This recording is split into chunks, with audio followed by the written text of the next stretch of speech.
3 choses que les hommes bien détestent et ça va t'étonner. Bonjour les filles, je suis contente de vous retrouver aujourd'hui pour un petit café coaching et parler ensemble de ce que les hommes détestent. Et vous allez être étonnés parce que je vais vous parler de points qui, à mon avis, vont faire écho à vos vies sans que vous en ayez vraiment fait le rapport, mais vous allez voir, ça va vous bluffer. Le premier point, c'est le débordement émotionnel. Je me rends compte que beaucoup de femmes ne réalisent pas que les émotions très fortes d'un coup peuvent être extrêmement déstabilisantes pour les hommes bien. Pourquoi ? Parce que très souvent, les hommes stables, bien ancrés dans leur vie, vont être à la recherche d'une femme qui est aussi stable dans sa vie. Ce qui fait peur en général aux hommes, ou ce qui peut leur faire peur, et ça sera pareil pour les femmes de ce même type, ça va être les moments et les instants où il va y avoir un vrai débordement émotionnel, où les émotions vont déborder et donc il va y avoir beaucoup de larmes, beaucoup d'extrêmes, beaucoup d'intensité, beaucoup de colère, etc. Et donc tout ce qui est dans les extrêmes vient souvent déstabiliser tout simplement les membres de la gente masculine. Je veux dire par là que pour les hommes bien, la stabilité, je dirais même plutôt la solidité, c'est quelque chose de sexy. Je dis pas évidemment qu'il faut pas d'intensité dans la relation à certains moments, mais dès lors que ces émotions vont déborder très vite de manière incohérente, cela va risquer de faire peur ou de faire fuir, puisque ça peut tout de suite être synonyme de prise de tête, et c'est peut-être quelque chose que vous connaissez déjà,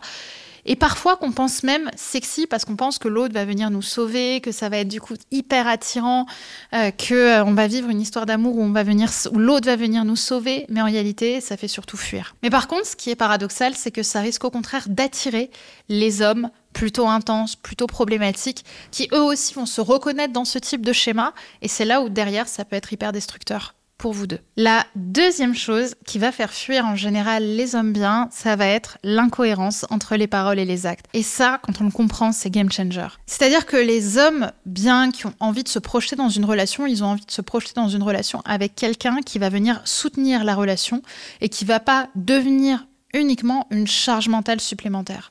Et quand on est dans une relation avec quelqu'un qui est incohérent entre ses paroles et ses actes, qui dit blanc et qui fait noir, ou qui dit noir et qui fait blanc, alors ton partenaire peut tout à fait se demander si tu es vraiment stable et suffisamment mature pour pouvoir avancer dans une relation à ses côtés. Faites attention à ça les filles, parce que je vois trop souvent des femmes dire des choses et ne pas les assumer derrière. Dire par exemple, oui non mais bien sûr tu peux sortir avec ta meilleure amie demain soir, il n'y a pas de problème vraiment, oui tu peux tout à fait dormir chez elle. Et derrière, le lendemain, du fait peut-être d'avoir dormi chez elle ou de ne pas avoir donné trop de nouvelles, ce qui est pourtant cohérent avec le fait d'être avec une amie, eh bien, on va se sentir déstabilisé, ça va faire remonter des insécurités.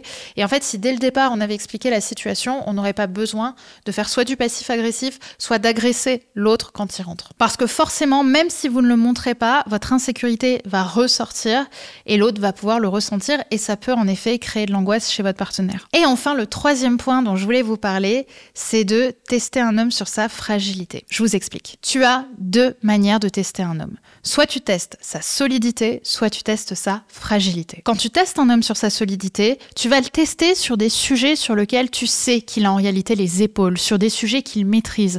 Tu n'es pas là pour lui faire du mal, tu as surtout besoin de vérifier qu'il ait l'épaule sur laquelle tu vas pouvoir t'appuyer. Et à ce moment-là, il n'y a pas de problème, c'est clean. La deuxième manière de tester un homme, c'est de le tester sur sa fragilité. Et c'est là que c'est dangereux. En revanche, quand tu vas tester la fragilité d'un homme, tu vas tester comment est-ce qu'il résiste à la douleur. Tu vas le piquer sur des sujets qui vont lui faire mal. Tu vas faire du passif-agressif. Tu vas lui faire mal sur des sujets qui le blessent. Tu vas chercher à le piquer. Et c'est là que ça devient blessant pour la relation. Et donc, un homme qui n'a pas de pathologie psychologique particulière va plutôt chercher à être avec une femme qui le pousse vers le haut. Pas une femme qui va chercher à le blesser ou à lui faire du mal. Donc, si vous faites ça à répétition, même si ça vient chercher vos insécurités, en effet, les hommes bien n'auront pas envie de s'engager avec vous. C'est important pour moi de vous partager ça parce qu'on sous-estime souvent beaucoup trop le niveau de responsabilité qu'on peut avoir dans une relation et dans la fin d'une relation. Je vous invite à repérer dans vos anciennes relations si vous aviez eu ces comportements et surtout avec quel type d'homme ce comportement a plutôt intensifié la relation et avec quel type d'homme est-ce qu'au contraire ça l'a plutôt brisé ou blessé. Et dans le cas où ce type de comportement est venu intensifier la relation, demandez-vous comment est-ce que la relation a terminé.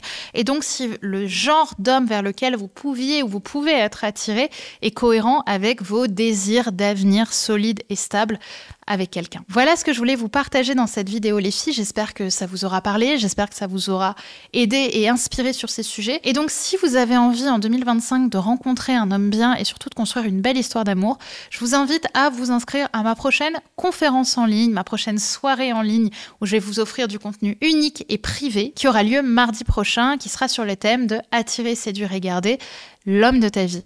Si ça t'intéresse, le lien pour t'inscrire est en description. Et moi, je te dis à très vite pour une prochaine vidéo ou un prochain podcast.